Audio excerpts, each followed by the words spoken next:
नमस्कार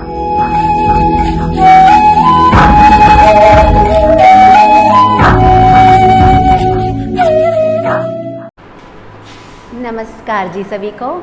I welcome you all in the next video of condensed matter physics, कह सकते हैं solid state physics, solid state chemistry. हमने जो रुकी सी सीरीज़ थी उसको थोड़ा थोड़ा धक्का देना शुरू कर दिया और हर एक सीरीज़ को हम थोड़ा धक्का देना शुरू कर रहे हैं। सो इन दैट सीक्वेंस मैं आज आप लोगों के सामने हाजिर हूँ हेक्सागोनल क्लोज पैकिंग स्ट्रक्चर के साथ। हम लोगों ने डायमंड किया, NaCl किया, क्यूबिक किया, अब हम करेंगे hexagonal close packing. So you already know there are tremendous ways of arranging identical spheres in a regular array that maximize the packing fraction। क्योंकि हर एक जो स्ट्रक्चर होती है उसका पैकिंग फ्रैक्शन को मैक्सिमाइज करने की कोशिश रहती है। जितना ज़्यादा पैकिंग फ्रैक्शन होगा उतनी ही क्लोजली पैक्ड जो एटम्स या मॉलिक्यूल्स या आयन्स हैं वो रहेंगे अपनी स्ट्रक्चर्स के अंदर।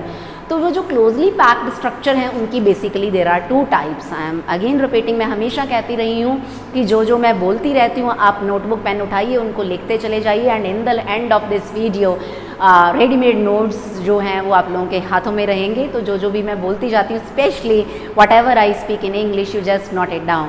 तो आप लोगों को इसी तरीके से स्टार्ट करना होता है। There are tremendous ways of arranging identical spheres in a regular array that maximize the packing fraction, and among those there are two ways, FCC and HCP, face centred cubic and HCP। ये दोनों ऐसे packing के मैं कहूँ कि ब्रह्मास्त्र हैं जहाँ पर पैकिंग फ्रैक्शन की वैल्यू ज़्यादा होती है।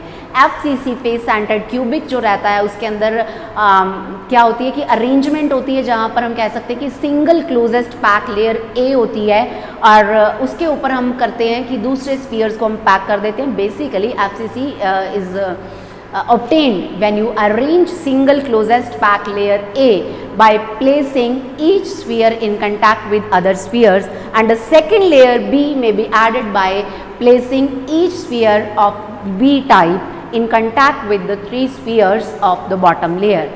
होता क्या है, अभी मैंने क्या बोला आप लोगों के ऊपर से निकल गया होगा, आप लोग एक बार इसको नोट कर लीजिए, उसके बाद आई विल एक्सप्लेन इट।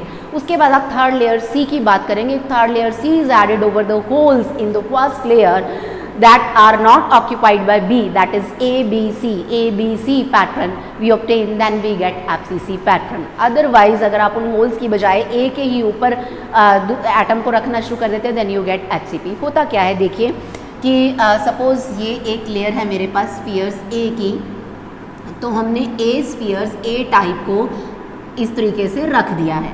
अब दूसरी जो A टाइप है वो हम कहाँ रखेंगे, लाइक इनके ये जो स्पेसिंग्स हैं यहाँ पर रखेंगे हम, इनके वॉइड्स में। अगर आप बिल्कुल नीचे रखना शुरू कर देते हैं तो वो स्क्वायर पैकिंग होती है।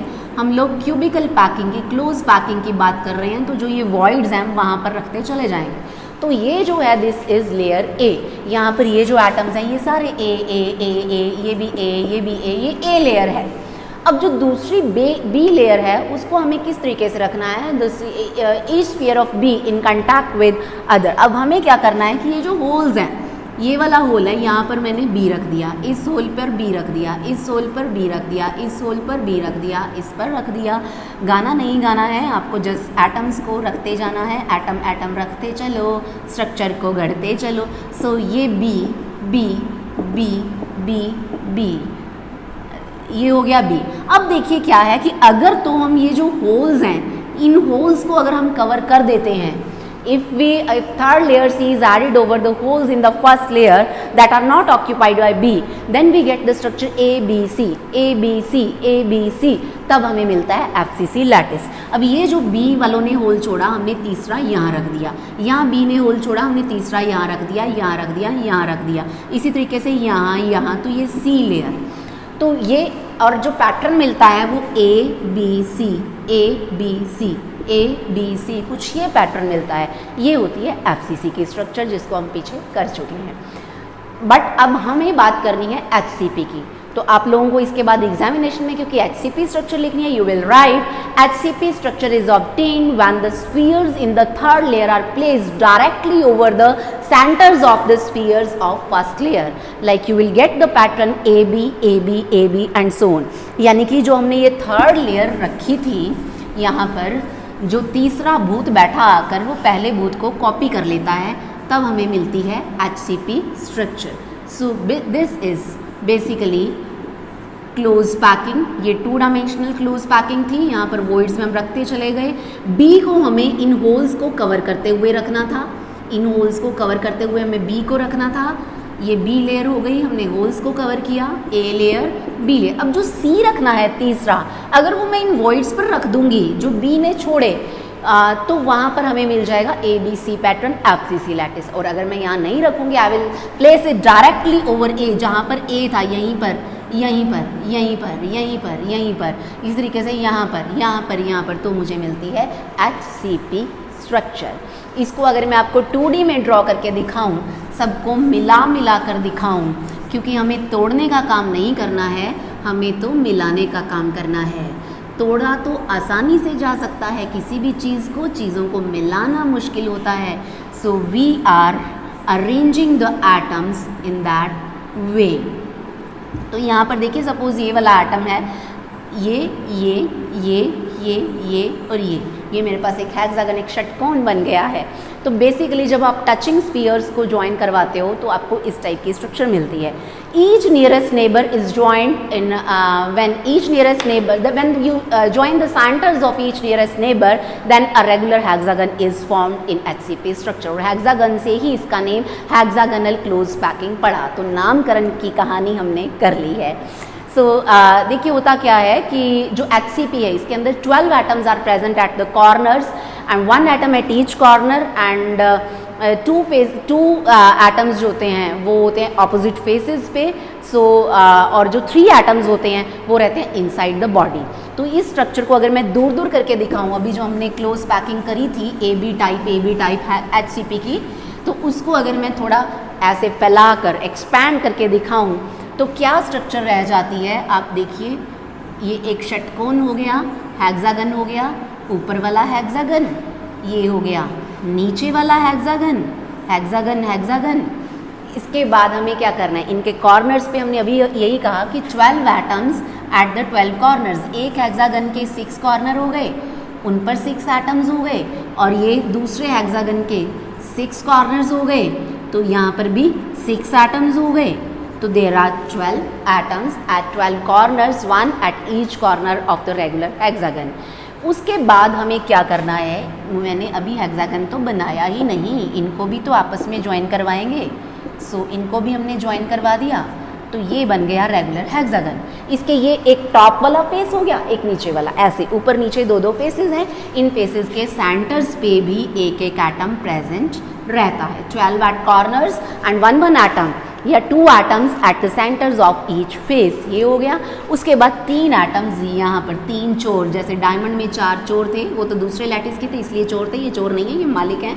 सो 3 एटम्स जो होते हैं, 3 atoms are present inside the body of the hexagonal close structure. तो ये रहती है इसकी स्ट्रक्चर या इंट्रोडक्शन जो आपको एग्जामिनेशन में लिखनी होती है। इसके बाद आपको उसी तरीके से जैसे हमने क्यूबिक में बात करी, हमने डायमंड में बात करी, हमने NaCl में बात करी, कि आपको डिफरेंट पैरामीटर्स बताने होते हैं। First of all you will talk about the coordination number. अब कोऑर्डिनेशन नंबर की डेफिनेशन आप लोगों को आती ही होगी, हमने डायमंड में भी बात करी, हमने NaCl में भी बात करी। For your convenience let me repeat it. Number of equidistant nearest neighbours of any atom is called its coordination number, and coordination number of hexagonal closed packing is 12. अब ये 12 किस तरीके से है भैया, आपको ये देखना है। ये वाला जो एटम है मैं इसको पकड़ती हूँ तो देखिए 1 2 3 4 5 6, 6 तो हमें पता है कि यही हो गए हैं।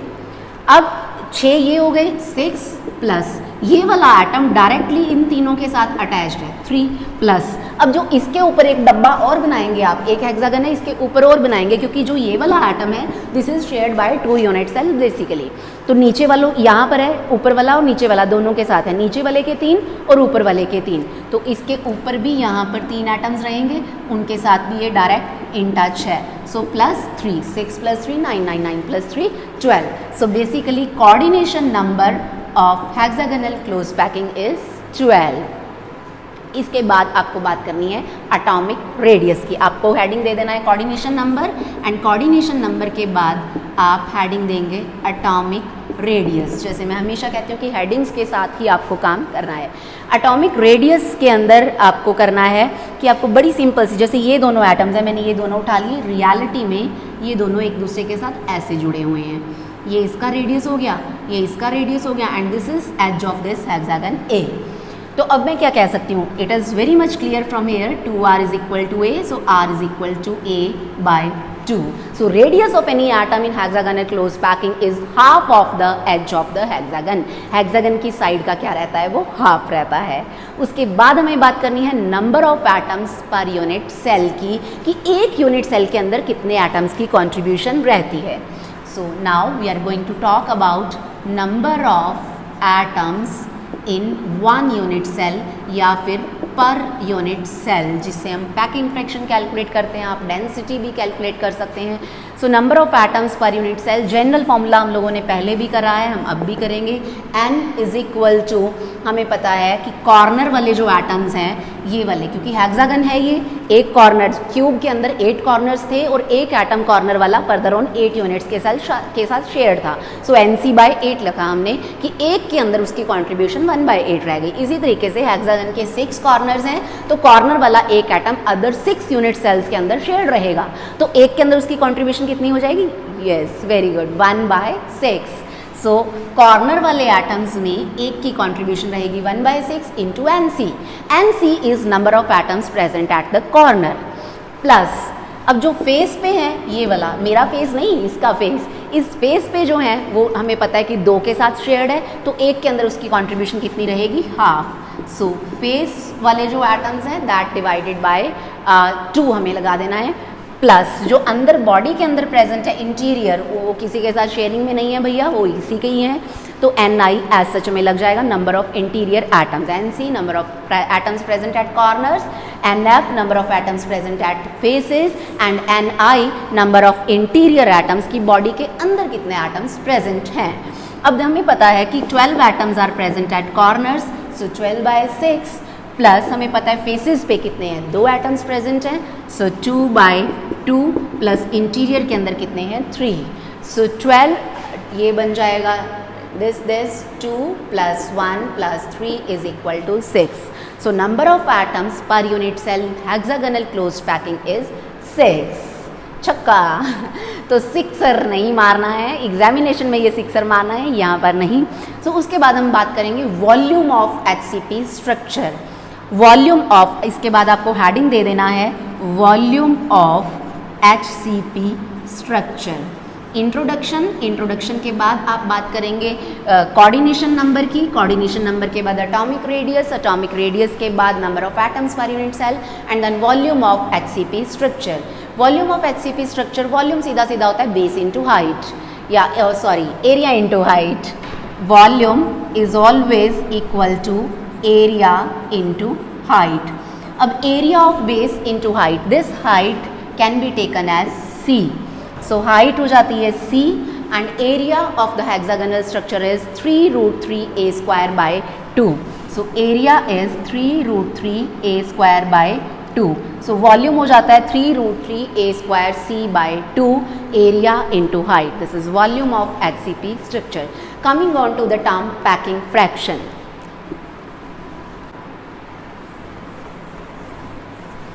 सो पैकिंग फ्रैक्शन की डेफिनेशन भी ऑलरेडी वी हैव डन, अब हमें इसको सिर्फ कैलकुलेट करना है। Packing fraction, I am repeating again, it is defined as the ratio of volume of all the atoms present in unit cell to the volume of the unit cell, की पूरी unit cell के volume में से atoms ने कितना हिस्सा consume किया है। सो पैकिंग फ्रैक्शन, आप अगला हेडिंग देंगे पैकिंग फ्रैक्शन। सारी कहानी, सारा खेल पैकिंग फ्रैक्शन का ही है।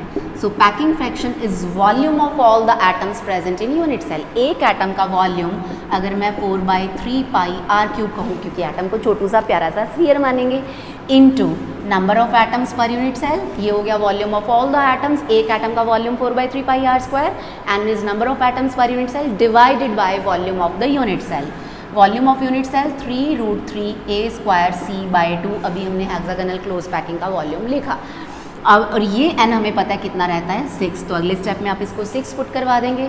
Now you have to solve this. अब यहाँ पर आपको एक छोटी सी रिलेशनशिप यूज़ करनी पड़ेगी, जिसको मैं अभी 2 मिनट बाद आपको प्रूव करके दिखाऊंगी। c is equal to √8/3 into a, ये हेक्सागन के अंदर रहता है। कैसे रहता है अभी हम प्रूव करेंगे इसको। And r is equal to a/2, ये दोनों वैल्यूज़ आप इसके अंदर सब्स्टिट्यूट करवा दीजिए। एंड ये सब कुछ कटाने के बाद जो आपके पास बचेगा that will be π/3√2 and when you will solve this you will get 0.74। जब आप इसको परसेंटेज में कन्वर्ट करेंगे इट विल बी 74%। देखिए कितना हाई पैकिंग फ्रैक्शन है हेक्सागोनल क्लोज पैकिंग का। सो दिस वाज कि whatever you have to attempt in examination when you will be writing about hexagonal close packing। अब बात है कि ये जो हमने अभी c/8 पुट किया √8/3a, कई बार एग्जामिनेशन में ये क्वेश्चन आ जाता है कि c/a ratio for HCP structure is √8/3a, इसको आप प्रूव कीजिए और it's value is 1.633 in the fraction. तो एग्जामिनेशन में समटाइम्स मैं इस स्ट्रक्चर को इरेज कर रही हूँ अब, ताकि हम ये प्रूव कर सकें कि ये जो c/a है दिस इज़ √8/3a, फ्रैक्शन के अंदर दिस इज़ 1.633। एग्जामिनेशन में क्वेश्चन आ सकता है कि c/a ratio for HCP structure is 1.633। तो इसके लिए मैं करूँगी कि जो मेरे पास सेंट्रल एटम्स हैं उनको मैंने P and Q, central atoms हमें बेसल प्लेन्स के माने। ऊपर वाला जो था फेस उसको बेसल प्लेन बोलते हैं, नीचे वाले को बेसल प्लेन। यहाँ पर वाले को मैंने P नाम दे दिया, P फॉर पूजा नहीं है, P पॉइंट का नेम है। सो यहाँ वाले को हमने नेम दे दिया Q। तो देखिए P and Q, these are the central atoms of the basal planes। और A, B, G वो 3 एटम्स हैं जो सेकेंड लेयर के हैं, जो कि इंटीरियर में प्रेजेंट हैं। तो यहाँ पर देखिए A, ये हो गया B, ये हो गया G, A, B, G, ये वाले 3 एटम्स हो गए। बेसल जो 3 इंटीरियर में थे वो हो गए हैं ये वाले, और इनको भी हम इनसे जुड़वा देते हैं। इनका बॉन्ड भी you can keep it PG। उसके बाद between this P and Q you can also use this. अब देखिए मैंने क्या किया कि जो सेकेंड लेयर है PQ meets CD at point F। अब ये जो है P एंड Q, अब यहाँ पर हमें CD शो करना है, CD नहीं रहेगा GD, C तो हमने उसकी हाइट को माना है। So PQ meets GD at point, जो ये PQ है ये इसको GD को ABG, ये बेसल प्लेन्स हो गए हैं हमारे। हम इस P को इस तरीके से नहीं सीधा नहीं मिलाएंगे, ये यहाँ से मिलेगा इसके साथ, और ये यहाँ से भी इसके साथ मिलेगा, इसके साथ भी, इसके साथ भी, इसके साथ भी हो गया। This is our point B। अब हमें D पॉइंट यहाँ कहीं पर शो करना है, मैंने यहाँ से परपेंडिकुलर ड्रॉ किया, this is my point B। और यहाँ पर ये F है इस तरीके से। अब आपको यहाँ पर लिखना होता है कि PQ meets GD at point F such that DF ratio FG जो रहता है इट इज़ इक्वल टू 1:2। अब हमें थोड़ा सा करना है कि जो हमारा PQ है, PQ ये हमें पता है C के इक्वल है, ये जो हाइट है PQ it is equal to C, ये इसकी वैल्यू हमें पता है, it is twice of PF, ये हमें पता है F बिल्कुल सेंटर पे आ रहा है, so it is twice of PF। This is equation number 1। इसके बाद AB equal to BG equal to GA है, AB BG GA है क्योंकि ये सेंट्रल में एटम्स प्रेजेंट हैं, और ये डिस्टेंस भी हमें पता है कि उसकी एज है, हेक्सागोनल की एज है, सो दिस इज A। इतनी चीज़ें हमें पता हैं। Suppose this is equation number 2। अब हमें बात करनी, क्योंकि जो D है that is the mid point of AB, this D is mid point of AB। तो फ्रॉम इक्वेशन नंबर 1 यहाँ से मैं क्या लिखूंगी, C/A, C/A लिखना चाहूँगी मैं। It will be twice of PF, twice of PF upon हम लोग लेंगे AG इज इक्वल टू, क्योंकि ये AG इज A और C जो है it is twice of PF, तो PF अपॉन AG, तो ये हो गया 2PF, और AG हमें पता है किसकी वैल्यू है, स्मॉल a की वैल्यू है। अब मुझे बात करनी है GD², ये किसके इक्वल रहेगा, I will be using Pythagoras theorem. AG² minus, देखिए बात हो रही है जी डी की, so this will be A G square, A G हमें पता है हाइपोटेन्यूज है ट्राइंगल का, माइनस ए डी स्क्वायर इसका रूट, ये हमें यहाँ पर ले लेना है। अब ए जी हमें पता है ये वैल्यू ए है, ए डी ये हमें पता है क्योंकि a बाय 2 था, सो it will be a square bye 4, ये रूट नहीं लगेगा यहाँ पर अगर हम इधर स्क्वायर लिखेंगे तो, अदरवाइज जी डी लिखेंगे तो हमें पता है रूट आ जाएगा। When you solve this you will get root 2a by 2, इसको सॉल्व कर कर जो जी डी की वैल्यू आ गई है रूट 3, सॉरी आप इसको सॉल्व करेंगे 4a square minus a square, so it will be root 3a by 2, yes root 3a by 2 is the value of G D. अब हमें पता है जो जी एफ है, G F is not girlfriend, अपने दिमाग को आप सीधा रखिए, it is 2/3 G D, G F is 2/3 G D, क्योंकि 1:2 में हमें पता है डिवीजन हो रही है, सो जी एफ इज 2/3 जी डी, तो 2/3 इंटू जी डी की वैल्यू पुट कीजिए रूट 3a बाय 2, 2 ने 2 को काटा, रूट 3a बाय 3, या फिर मैं कहूँ कि a बाय रूट 3, इसको रूट 3 इंटू रूट 3 लिख सकते हैं, so this is a by root 3 हमारे पास आ गया।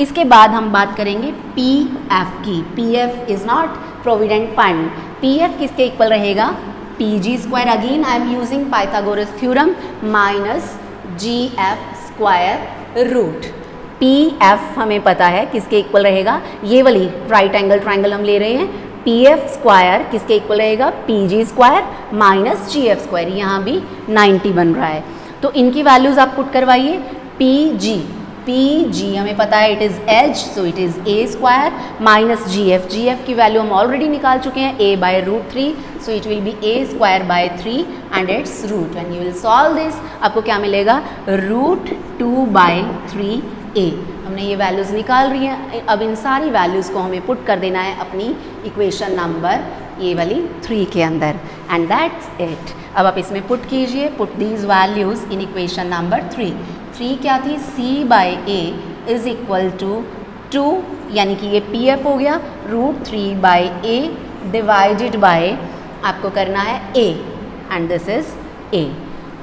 अब आप इसको कीजिए solve and you will gate, अब ये 2 अंदर जाएगा तो 4 2 ज़ा 8, तो ये हो गया 8/3, a से a कट गया है, तो c by a is equal to root a by 3, और यही हमें प्रूव करना था, इसी को हमने वहाँ पर यूज़ किया, एंड दैट्स ऑल अबाउट। आप इसको सॉल्व करेंगे it will B 1.633, that's all about hexagonal close packing. अगली वीडियो के अंदर हम फिर से हाजिर होंगे एक ब्यूटीफुल से टॉपिक के साथ, तब तक के लिए थैंक यू सो मच।